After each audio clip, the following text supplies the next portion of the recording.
I just wanted to thank everybody for coming out here today.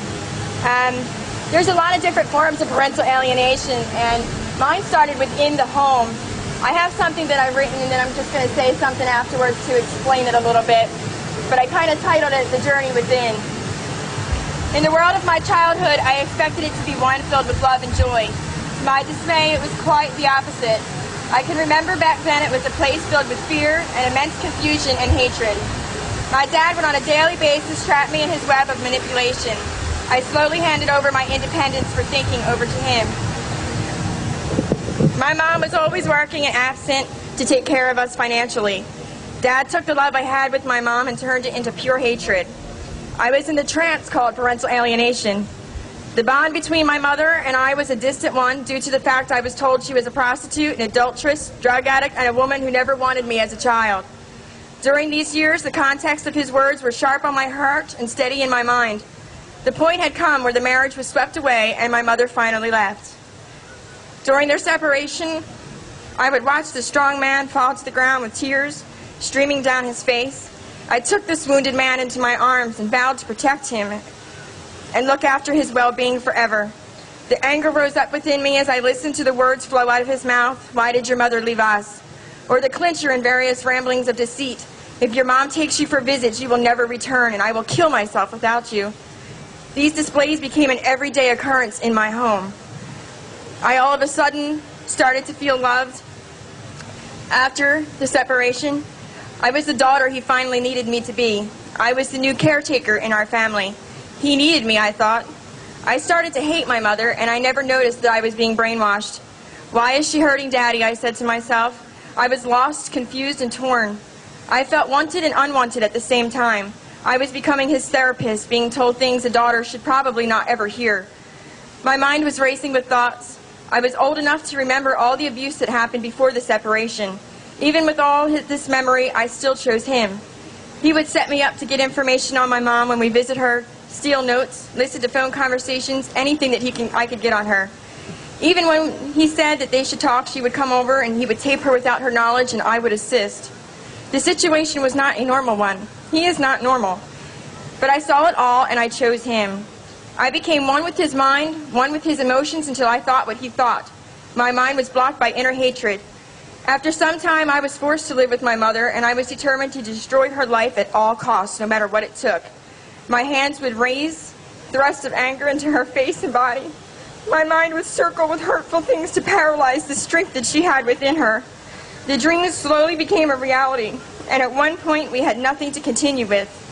The thought of her would make me so angry, I would just break things in rage and break her while I was at it.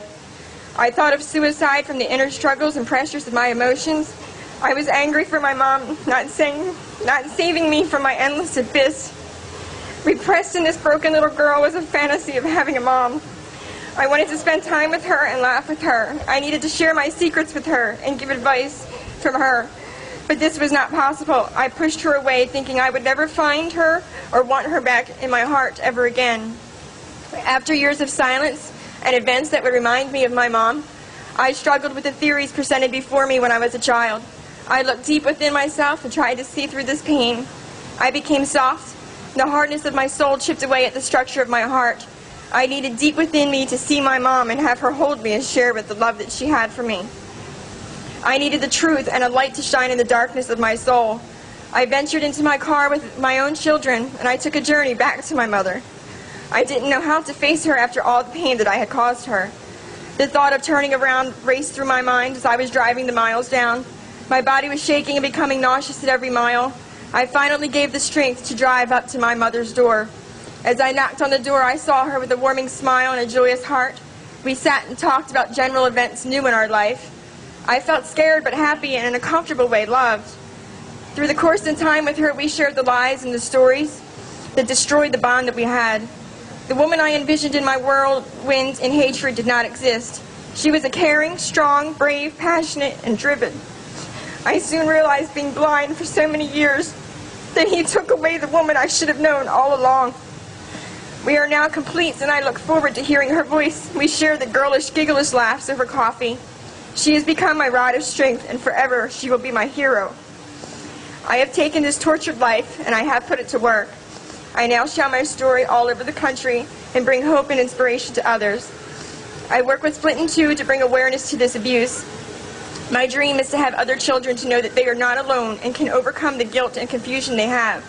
I want them to know that they can become the survivor and they no longer have to be the victim. There's a lot of people that I'd like to thank, but one of them that I want to thank truly for helping me find a place to help other people is Tanya Maddox. She is my sister and my friend, and she has helped me on this journey to help a lot of other people. And I am proud to be a part of Split in Two.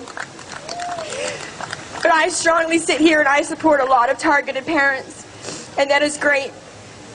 But the true victims are the children, because after they reunite with you, they still go through it.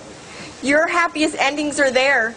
We live through the guilt and desperation of the things that we have done. I have beat my mother, and I have said some of the cruelest things that a child could ever say. And it was wrong, but I didn't know any better. But I have to live with that guilt. I want everybody to know that deep within your child, it might be repressed, and they might say hateful things to you, but they love you. They want to know you. Don't ever give up on your children, because they need their parents. Children need both of their parents. I am walking proof that there is a syndrome. I am walking proof that there is parental alienation. And the divorce rate is so high in America, and a lot of families have more than one child. So that means it's triple the amount of children that go through this and that are stuck and torn in this deception and web of manipulation to be used as pawns. And it is not right because of one parent's anger and deceit to go after the other parent. They are selfish and destructive. I am very thankful to be here. I am thankful that everybody came out to D.C. I'm thankful for Larry and Tanya and a few others that have come together to make this a magnificent event for us all to be here. And I just love everybody, and if everybody ever needs me, that I'm there. Tanya's there. We have a show every week, and we're there. This is what we do. It's time to bring our children home and give them help that they need. Thank you.